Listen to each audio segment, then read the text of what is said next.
Hello, Sarah Amonou avec vous du podcast Conscience et Transcendance et je vous espère au mieux.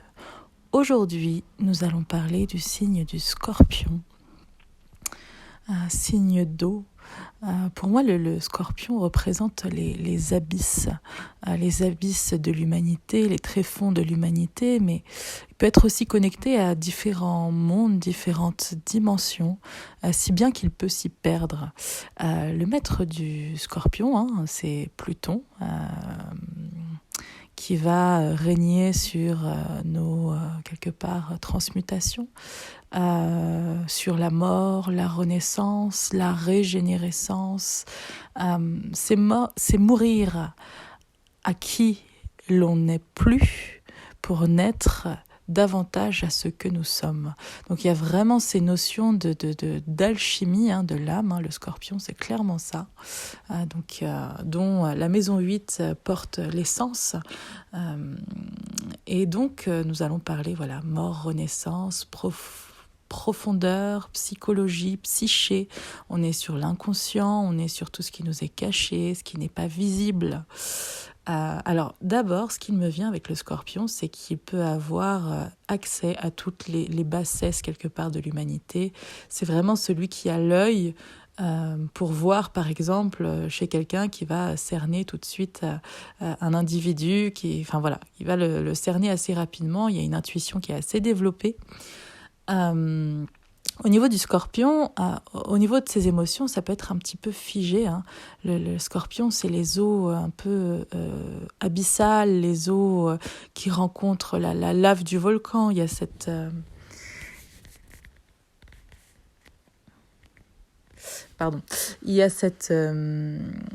Il y a cette notion de... J'ai eu un appel en même temps, c'est pour ça. Il y a cette notion de feu qui rencontre l'eau, et il peut y avoir une certaine... il peut y avoir la sensation d'avoir des émotions un peu figées, de ne pas vraiment être au contact de ces émotions, même si c'est un signe d'eau, et que les signes d'eau sont reconnus comme étant des signes émotionnels. Il peut y avoir une certaine... alors c'est comme un décalage. Je ressens l'émotion, mais je ne suis pas conscient tout de suite de cette émotion, et c'est par la suite, après recul, que je peux voir cette émotion. Mais c'est pas toujours évident de quelque part de mettre des mots sur cette émotion à l'instant T. Voilà. Donc le Scorpion qui est un signe très fusionnel, il va rechercher la fusion avec l'autre, avec le sujet, Quand je dis le sujet, c'est que c'est un passionné. Il va se passionner pour telle ou telle chose, je sais pas moi, l'écriture, la psychologie, et en fait il va décortiquer les choses. Il va aller jusqu'à connecter à la substantifique moelle de la chose, en fait. Il va désosser, déposséder presque son sujet jusqu'à en extraire l'essence, la quintessence. Et donc il y a vraiment cette... et sur ce chemin-là, en fait, il va mourir lui-même plusieurs fois. C'est vraiment une quête alchimique pour moi de naître avec les énergies du Scorpion, parce qu'il y a aimer, apprendre de l'autre, à la fois déposséder le sujet qui me passionne, et en même temps que je dépossède le sujet qui me passionne, pour moi-même aller plus loin, il faut que je me dépossède de qui je ne suis plus. Donc c'est des changements permanents, si bien qu'on ne sait plus trop à quoi s'identifier, parce qu'il y a des énergies de mort et de renaissance assez constantes. Donc il peut y avoir, on peut aussi y avoir une certaine résistance au changement, même si ce changement est bénéfique, parce qu'on s'identifie à ce qu'on est en train de perdre. Mais si nous sommes en train de le perdre, c'est que fondamentalement ce n'est pas nous. Donc c'est vraiment un signe qui nous demande d'aller en profondeur. On ne peut pas décrire le Scorpion avec des mots un peu superficiels, c'est impossible. Et donc il y a une forme de magnétisme qui gravite autour du Scorpion. Il y a une forme que d'autres pourraient voir comme quelque chose, percevoir comme quelque chose de mystérieux, quelque chose où on ne pourrait pas trop cerner, ou pas trop... parce qu'il se garde aussi de se montrer rapidement, et de se confier rapidement. Il a besoin de se sentir en confiance. Et soit c'est là, soit c'est pas là en général. Soit, enfin, il sent tout de suite en qui il peut avoir confiance. Donc c'est pas une confiance nécessairement qui vient avec le temps, mais c'est est-ce que la personne, je la sens comme être une personne de confiance. Soit c'est une personne de confiance, soit ça ne l'est pas. En tout cas, du point de vue du ressenti du Scorpion, c'est vraiment ça. Et donc c'est pas nécessairement le temps qui va faire que cette personne se livre, comme avec le Capricorne, par exemple, mais ça va être plutôt ce que je ressens de la personne à l'instant T. Je sais que c'est ça en fait, je ressens que c'est juste. Donc si la personne n'est pas une personne de confiance pour moi et que à la moindre au moindre partage, à la moindre confidence, je sens qu'il y a des fuites et que c'est répété à d'autres personnes, mais voilà, ça va pas être possible pour un Scorpion. Il a besoin d'une loyauté, il a besoin d'une fidélité sans faille au niveau de ce qui peut être confié, entre guillemets. Ça va être un signe aussi qui va avoir besoin souvent de fusionner. Alors on dit que le Scorpion est un chaud lapin, mais c'est pour lui une manière de fusionner en fait, de fusionner avec l'autre, parfois de devenir l'autre, parfois de se perdre chez l'autre. Donc voilà, il peut y avoir aussi ces moments de fusion qui sont très attendus, très aimés et qui sont passionné et passionnel, hein, avec un Scorpion, c'est assez, ça peut être très très intense. C'est vraiment le signe de l'intensité, le signe de la profondeur. Donc il va y avoir aussi au niveau de la sexualité, il peut y avoir des envies qui ne sont pas, on va dire, lambda. Ça peut être envie d'expérimenter d'autres choses, des choses qui peuvent être tabous pour la société, mais qui pour les partenaires sont tout à fait ok, et des pratiques qu'ils auraient envie d'expérimenter. Donc voilà, le Scorpion, il va être apte à expérimenter beaucoup de choses qui pourraient être tabous pour la société, mais qui pour lui sont complètement ok. Donc voilà, tant qu'il y a du consentement et tant qu'il y a de l'envie depuis les deux partenaires, j'ai envie de dire, faites votre vie et expérimentez ce que vous avez envie de vivre, en dépit de tout ce qui peut être pensé autour. Voilà. Le Scorpion. Ah oui, alors, chez le Scorpion, comme il a accès au tréfonds, aux bassesses de l'humanité, au plus noir, on va dire, aspects de la psyché, il peut y avoir cette problématique de s'identifier à ceux dont ils ont accès. C'est-à-dire, par exemple, quand je vois que l'humanité est noire, enfin voilà, il peut y avoir une vision vraiment presque dramatique, un peu une vision de l'humain touche à sa fin, on arrive vraiment à la... Comment je pourrais dire ça ? À une perte d'espoir totale quant à l'humanité, quoi. Comme si l'humain ne pouvait plus... il n'y avait plus d'espoir, quoi. Hein. Il n'y avait plus aucun espoir et on ne peut plus rien attendre de l'humain. Il peut y avoir cette vision un petit peu apocalyptique du monde et de l'humain, et c'est ok. Et donc, quelque part, inconsciemment, ils vont rechercher des personnes qui vont arborer une certaine candeur, une certaine innocence, une certaine joie de vivre, vraiment pour pallier leurs incertitudes et leurs angoisses profondes, hein, parce que derrière le Scorpion, il y a l'angoisse de mort. Hein, en trame de fond, mais très inconsciente, il y a l'angoisse de mort. Beaucoup d'angoisse chez le Scorpion, parce qu'il est en contact permanent avec la mort. Il a une manière de percevoir le monde depuis la mort et la renaissance. Et ce qui est important, voilà, je vais y revenir parce que j'ai oublié d'aller plus loin. Ce qui est important, c'est de ne pas s'identifier à ce que vous ressentez de l'humanité. Vous n'êtes pas votre vision de l'humanité. Et en fait, plus vous allez vous identifier à ce que vous voyez de noir, parce que vous vous dites que c'est comme ça et que vous êtes cette personne parce que ça émane de vous et parce que c'est une pensée qui vous parvient, ne vous identifiez pas à vos pensées et ne vous identifiez pas non plus à votre vision du monde. Parce que ça peut plonger dans des états de dépressifs où on perd complètement espoir, on perd totalement pied, parce que si on s'identifie aux aspects les plus noirs de l'humanité, vous imaginez que la suite n'est pas bien rose. Donc il y a vraiment cette notion de distance aussi, d'essayer de prendre de la distance entre ce que je perçois et qui je suis. Et ce que je perçois n'est pas qui je suis. D'ailleurs, les cycles, le scorpion, il vit les cycles de mort et de renaissance. On pourrait parler des saisons, notamment des 4 saisons. 1, 2, 3, 1, 2, 3, 1, 2, 3. Le scorpion, c'est comme s'il vivait l'automne et le printemps en permanence. Donc, il a besoin de mourir à l'automne, de se délester tel un arbre de ses feuilles et de renaître au printemps à travers la sève nouvelle, la force de vie jaillissante. Voilà. Et il se refait en permanence. Mais il y a cette angoisse de mourir à chaque fois. Alors, ce qui est intéressant, c'est de se laisser aller au processus de mort et de renaissance, de se laisser aller. Et moins il y a de résistance, plus c'est facile.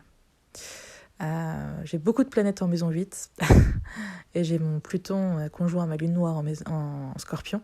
Donc les énergies du scorpion, j'ai envie de vous dire, ça me brasse en permanence. Et très longtemps, je les ai subies, mais vraiment très fortement. Et aujourd'hui, vraiment la clé, depuis mon expérience de ce que je peux vous dire, qui a vraiment marché, et des fois je suis consciente de mes résistances aussi, et du coup j'accueille ça, et vraiment avec de la douceur, accueillez-vous en fait dans une forme de mouvement, de transition, enfin devenez une transition douce dans ces phases de mort et de renaissance. En fait, ça demande beaucoup de laisser être, de lâcher prise et de se dire que de toute façon ça va arriver. Donc moins il y aura de résistance, plus ce sera facile pour soi, et que fondamentalement vous ne mourrez pas. C'est vraiment symbolique. Et donc il y a vraiment à se rappeler que c'est une mort symbolique, parce que derrière il y a je ne veux pas mourir parce que ce que je crois perdre, je crois que c'est moi, je m'y suis identifiée. Donc si ça s'en va, ça veut dire que je vais mourir avec. Et donc il y a toujours à prendre du recul. Vous pouvez même demander qu'est-ce que je dois conscientiser, qu'est-ce qui demande à mourir, et qu'est-ce que je peux accompagner en conscience. Le but du scorpion, c'est de ne plus subir ces cycles incessants de mort et de renaissance, mais de les accompagner en conscience. Qu'est-ce que ça donne maintenant de vivre en conscience ces transformations profondes, et à quel point vous devenez l'alchimiste conscient en fait de ces transformations-là. Et vous vous accompagnez. Vous devenez, vous devenez la transformation consciente en fait. Et vous avez cessé de vous identifier à ce que vous devez perdre pour être davantage vous, avec plus de force, avec une puissance, avec plus de puissance. On ne parle pas de puissance égotique, mais d'expérience en fait, de richesse, d'expérience, de l'âme qu'elle vient trouver en se dépossédant de ce que l'humain, de la personnalité croyait être. Donc il y a vraiment c'est une dépossession clairement d'ailleurs à la maison 8 ça peut être aussi quand je connecte au scorpion, mais là si je parle de la maison 8 on parle aussi des richesses qu'on reçoit des autres, des héritages, des morts, des renaissances, d'être dépossédé par moment, d'être dépossédé de ses moyens, qu'ils soient financiers ou qu'ils soient, on va dire, un petit peu plus subtils dans la personnalité, c'est se retrouver dans des situations où on perd ses moyens aussi, parce que, alors, pour moi, vraiment, la plus grande clé pour un scorpion, c'est la non-résistance, et de se laisser vraiment traverser par ces cycles-là. Et vous allez voir que plus vous vous laissez traverser, plus vous devenez conscient, plus c'est vous qui êtes à l'œuvre consciemment de ces phénomènes alchimiques de mort et de renaissance. Et donc c'est vraiment ça devient une histoire d'amour, parce que c'est un processus de l'âme qui est d'une profondeur et d'une puissance et d'un amour. Ça nous fait connecter à des parts de soi qui sont, quand on est en dehors de la résistance, qui sont mais extraordinairement lumineuses. Il faut savoir, à un moment donné, lâcher l'aspect sombre, quelque part, de ce qui demande à mourir, pour embrasser vraiment la lumière, mais presque aveuglante, de ce à quoi nous naissons. Donc il y a vraiment cette invitation à se dire oui, à être davantage qui nous sommes, et à s'accompagner dans ces processus.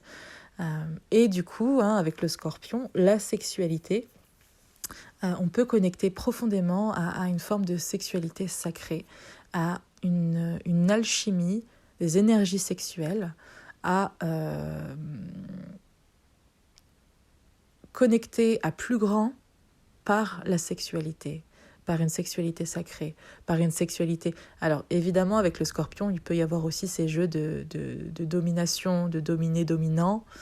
Et quand il passe outre ces jeux d'ego, quelque part, si je reconnais que l'autre est moi, à quoi me sert-il de dominer l'autre ? Enfin, je veux dire, donc quand on passe outre les jeux d'ego, il y a cette notion d'aller chercher dans la sexualité quelque chose de plus grand que soi, en fait. Au contact de l'autre, de se connecter à plus grand que soi. Et c'est des vagues extatiques, voilà, ça promet de très belles choses. Et donc, il y a peut-être alors, il peut y avoir aussi tout ce qui est en lien avec le tantrisme, cette sexualité sacrée, voilà, de connecter et d'œuvrer avec l'énergie sexuelle, sans pour autant atteindre l'orgasme, là, par exemple. Et donc, cette énergie sexuelle, c'est une des énergies les plus puissantes qui soient aussi pour manifester certaines choses. Et on peut diriger quelque part, pendant l'acte, diriger l'énergie sexuelle d'une certaine manière pour qu'elle vienne servir quelque part la vision que l'on veut manifester dans le monde. Donc, par exemple, si vous avez des projets, un projet de réaliser, je ne sais pas, d'ouvrir une entreprise, de créer une famille, l'énergie sexuelle qui est dirigée au niveau du premier et du deuxième chakra, alors on peut la diriger consciemment en la faisant justement monter jusqu'au niveau du bon. C'est vraiment des grandes lignes. Ça se fait avec le temps et ça demande de l'expérience et surtout de la conscience. C'est pas quelque chose qui se fait en étant en dehors de soi. Mais voilà, il y a vraiment on peut diriger consciemment l'énergie sexuelle pour qu'elle vienne servir quelque part, qu'elle vienne servir, c'est intéressant, qu'elle vienne servir et non nous asservir. Dans une certaine domination de ses propres pulsions, ça nous demande par exemple... au niveau d'être conscient de certains moments, de diriger cette énergie.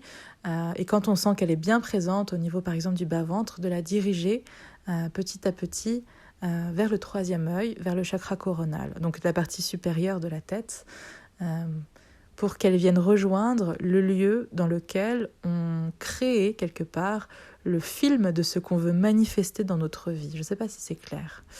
Ce que je dis, en tout cas, ça a l'air clair depuis moi, mais j'espère que ça l'est depuis vous, parce que le but, c'est que ça le soit depuis vous. Mais diriger consciemment l'énergie sexuelle et la faire monter dans la partie supérieure de la tête pour qu'elle permette à vos rêves, à vos projets, donc ce que vous nourrissez au quotidien, le film que vous voulez vivre dans votre vie, que l'énergie sexuelle rejoigne cet espace pour concrétiser dans la matière. Ça, c'est une des possibilités de matérialisation. Ça se fait avec le temps, tout le monde n'aura pas à expérimenter ça, c'est pas parce que vous êtes Scorpion que ça c'est venu comme ça là, parce que voilà, c'est une possibilité parmi tant d'autres.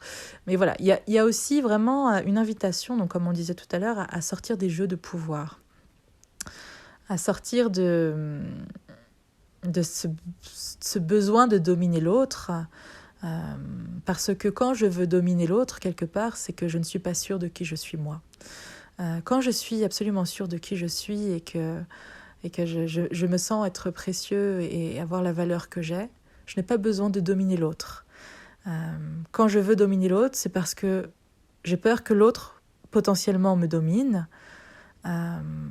Et quand je sais qui je suis, et que je sais où sont mes limites, et que je suis dans ma puissance, sans quelque part vouloir asservir l'autre, que je suis naturellement dans ma puissance, personne ne va se risquer à me manquer de respect, ou personne ne va se risquer, parce que je sais qui je suis. Et je le sais tellement que je l'émane. Et je l'émane tellement que l'autre le perçoit fortement et qu'il ne s'avisera pas à venir me chercher, à venir quelque part me titiller ou à vouloir me dominer. Donc, rappelons-nous que quand nous savons qui nous sommes sur un axe horizontal, c'est-à-dire que l'autre, c'est un reflet de moi, l'autre, c'est une partie de moi. Et quand vous voyez les autres sur un axe horizontal, il n'y a pas besoin de dominer qui que ce soit. Par contre, quand vous êtes depuis votre tour d'ivoire et depuis votre axe vertical, ce besoin de dominer parce qu'on croit que tout est jeu de domination et de pouvoir. Donc là, on rejoint un petit peu Pluton. Et du coup, c'est intéressant aussi de se dire que, quelque part, si vraiment je m'affirme, et si je m'accueille aussi, et si je développe cette sécurité intérieure où tout va bien, où on rappelle que le scorpion peut être sujet à des angoisses de mort, des angoisses très très profondes. Et donc le tout, ça va être de venir vous rassurer. Vous rassurer comme un parent qui rassure son enfant. Ok, donc si je suis un enfant, qu'est-ce que je demanderais là à mes parents? Ok, d'accord, je demanderais de me sentir rassurée, de me sentir aimée, d'accord. Et comment est-ce que moi, je peux me l'apporter depuis le parent que je suis pour mon enfant? Donc il y a vraiment vous avez cette loyauté que vous avez envers les autres, cette loyauté sans faille. On vous demande aussi de vous l'apporter vous et d'être loyal envers vous et sans faille en fait, et de répondre à vos besoins émotionnels. C'est pas toujours évident de mettre les mots sur vos émotions et sur vos besoins sur le moment, mais après coup, vous pouvez mettre des mots et vous rappeler justement de ces expériences et des mots que vous avez pu mettre sur des expériences similaires qui vous arrivent par la suite. Donc servez-vous des expériences du passé quelque part. Tiens, ça me rappelle à ce moment-là quand j'étais peut-être que là à ce moment-là j'avais besoin de ça, peut-être que là j'ai besoin de ça aussi en fait, parce qu'il y a une certaine psychologie aussi qui est dans les profondeurs où on va essayer de connaître au mieux aussi il va y avoir ça d'ailleurs, ça va être un petit peu inné, cette connaissance de l'autre, elle est un petit peu innée de l'humain, de l'humain dans ses plus mauvais aspects et dans ses meilleurs aussi. Et d'ailleurs, en général, quand on est aimé d'un scorpion, c'est assez intéressant parce que il aime aussi les parts sombres chez soi. Il y a vraiment en fait, il voit qui vous êtes, un petit peu dans une forme de globalité, et il va vous aimer aussi pour vos parts sombres, même celles que vous ne percevez pas de vous-même. Et il va vous apprendre aussi, s'il y a vraiment de l'amour, il va vous apprendre à mieux vous connaître, à mieux vous valoriser, il va y avoir cette loyauté sans faille aussi pour son partenaire et sa famille. Je trouve qu'en termes de loyauté, le lion et le scorpion sont assez... sont quand même particulièrement loyaux, quoi. Ils sont très loyaux, c'est vraiment des personnes de confiance et qui demandent justement aussi cette loyauté et cette confiance en réciprocité dans leurs relations. Voilà. Qu'est-ce qu'on pourrait dire d'autre sur le scorpion? C'est vraiment le phénix qui renaît de ses cendres. Il y a vraiment ce procédé de combustion, et c'est des morts qui peuvent être parfois douloureuses. Donc plus il y a de résistance, encore une fois, plus c'est douloureux. Il peut y avoir cette sensation parfois d'être, et je l'ai vécu plusieurs fois, d'être dans le noir total et de ne pas voir la lumière au bout du tunnel. Vous savez, cette sensation, mais en fait, c'est hyper angoissant, en fait. Et dans ces moments-là, rappelez-vous que vous n'êtes jamais seul, que le soleil finit toujours par se lever, aussi noir que puisse être la nuit, le soleil finit toujours par se lever. Et rappelez-vous des fondamentaux, en fait, parce que c'est des moments où on peut perdre tout repère. Rappelez-vous des fondamentaux et créez-vous des repères et des fondamentaux. Le soleil, la lune, le jour, la nuit, le principe féminin, le masculin, la terre, le ciel. Enfin, il faut des choses qui soient, on va dire, tangibles, au plus tangible et irréfutable. Le soleil, le jour et la nuit, c'est quand même irréfutable, sauf pour quelqu'un qui est aveugle, évidemment, et encore, peut-être que cette personne a des perceptions autres pour le ressentir. Donc voilà, rappelez-vous que le soleil finit toujours par se lever, quoi qu'il arrive. Et créez, vous, cette luminosité et cette lumière dans cet espace sombre, en fait. Parce que vous pouvez attendre qu'il arrive, et de toute façon, il arrivera à un moment ou à un autre. Mais vous pouvez aussi vous apporter cette lumière, cette lanterne, en fait, dans ces moments-là. Et créer cette lumière, et que cette lumière jaillisse de vous. Je ne sais pas si c'est clair, je l'espère le plus possible. Mais voilà, c'est difficile de parler de manière très concrète d'un signe qui est abstrait et qui est d'une profondeur et d'une intensité et d'une... voilà, c'est pas facile, donc c'est beaucoup avec des notions abstraites. Voilà, en tout cas, si vous êtes Scorpion, ne vous identifiez pas à ce que vous percevez de l'autre, à ce que vous percevez en l'autre, à ce que vous percevez du plus sombre, entre guillemets, du vivant, de l'humanité, de la Terre. Vous êtes bien plus que cela, hein. Je rappelle que nous sommes des êtres infinis, donc l'infini ne se résume pas aux bassesses de l'humanité. L'infini est l'infini. Elle comprend elle-même les bassesses de l'humanité, mais elle comprend les principes de création, l'incréé et le créé lui-même. Elle contient le jour et la nuit, elle contient les choses dans une forme d'unité, on n'est pas dans une dualité. Donc, qui dit infini, dit jour, oui, mais aussi nuit, féminin et masculin. En fait, on parle d'expérience dans une forme unifiée, dans un regard unifié de l'expérience. Donc, ne vous identifiez pas à ce qu'il y a de plus sombre, à ce qu'il y a de plus honteux, à ce qu'il y a de plus en vous. Rappelez-vous que vous êtes un être infini et rappelez-vous en permanence à votre être, à votre âme. Parce que plus vous serez sous la guidance consciente de votre âme, plus les choses vous seront faciles en termes de transformation, en termes de choix. Vous aurez moins la sensation de vous sentir seul, tout simplement. Vous aurez la sensation de vous sentir aiguillé en permanence, hein, depuis votre boussole intérieure. Et quand on est au contact conscient de notre âme, de toute façon on est tout le temps, puisque nous sommes notre âme, on est tout le temps au contact de notre âme, mais plus ou moins consciemment. Et plus c'est conscient, plus les choses sont faciles à vivre. Moins il y a de résistance. Voilà. En tout cas, c'est un signe que j'affectionne beaucoup. Voilà. Après, oui, il y a ces variations d'intensité chez le Scorpion aussi. Hein.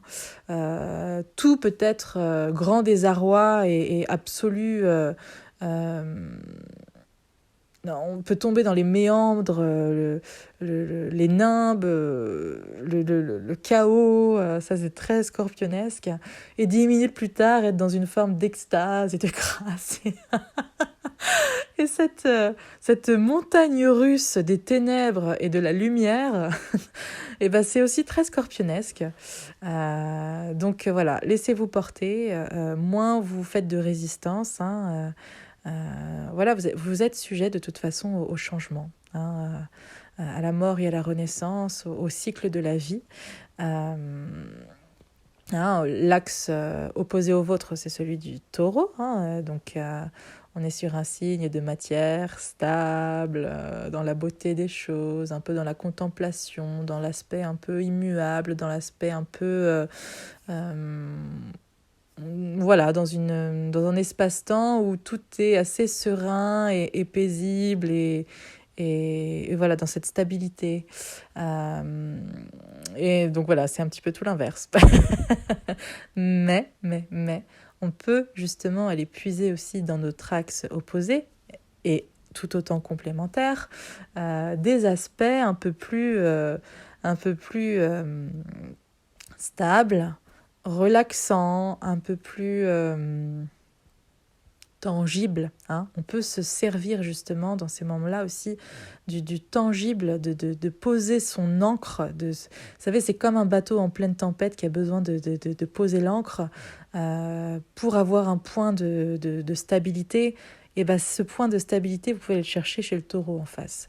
Et vraiment poser, vous cramponner quelque part, alors en dehors des résistances, mais de garder à l'esprit qu'il y a des principes qui sont immuables, d'accord, qu'il y a des principes qui sont immuables. Revenez au jour et à la nuit, revenez à Voilà, parce que là où vous pensez être en train de mourir, c'est simplement une part de vous qui n'est pas vous, que vous aviez cru être vous, qui s'en va pour mieux vous révéler encore.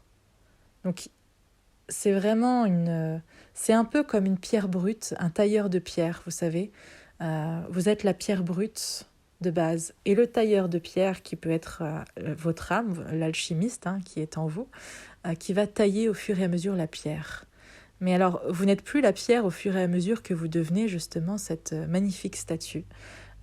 Et donc, le tailleur de pierre va, au fur et à mesure, vous délester de ce qui n'est pas vous. Donc, votre âme va vous délester au fur et à mesure de ce qui n'est pas vous pour révéler la beauté de qui vous êtes, pour révéler votre puissance, pour révéler votre unicité, pour révéler votre profondeur, pour révéler votre réelle, véritable nature. Donc c'est vraiment, laissez-vous aller à ce tailleur de pierre que vous êtes dans l'âme, à cet alchimiste qui va vous permettre de vous révéler à travers la matière et vous permettre de vous révéler à travers ce que vous pensiez être vous et qui n'est pas vous. Et une nouvelle version de vous va naître. Une nouvelle version de nous va éclore et va pouvoir... c'est comme si on avait accès à de nouvelles fonctionnalités, je ne sais pas, sur un ordinateur ou voilà, des nouvelles fonctionnalités. Ça peut être aussi une nouvelle vision de soi-même, une nouvelle version de soi-même. Mais la mort, elle vient parfois tellement prendre ce que nous croyons être fondamentalement nous, qu'on a l'impression de mourir véritablement. Et donc c'est tout là le travail, c'est de se dire qu'on ne meurt jamais vraiment puisque notre être est infini, notre être est éternel, notre âme est éternelle. Mourir, oui, le corps mourra un jour, ça c'est sûr, mais notre âme, notre être étant éternel, il ne peut y avoir de fin. Donc les fins que nous vivons ici en tant qu'humains incarnés sont comme des mises à jour, les mises à jour d'un téléphone. Comme les saisons, comme les feuilles, les arbres qui se délestent des feuilles pour se concentrer sur la sève qu'ils ont dans leur profondeur, pour vivre l'hiver, pour se nourrir avec le strict minimum et renaître de toute leur force au printemps pour être des arbres nouvellement en fleurs, nouvellement en feuilles. Voilà, c'est vraiment ce procédé-là. J'essaie de le dire de différentes manières pour que vous soyez au plus près que vous le ressentiez au plus près. Mais bon, voilà, je pense que j'en ai fini avec les scorpions. En tout cas, merci infiniment pour votre écoute et puis vos jolis mots, vos abonnements et vos j'aime. Et puis on se dit à très bientôt pour un nouvel épisode astrologique.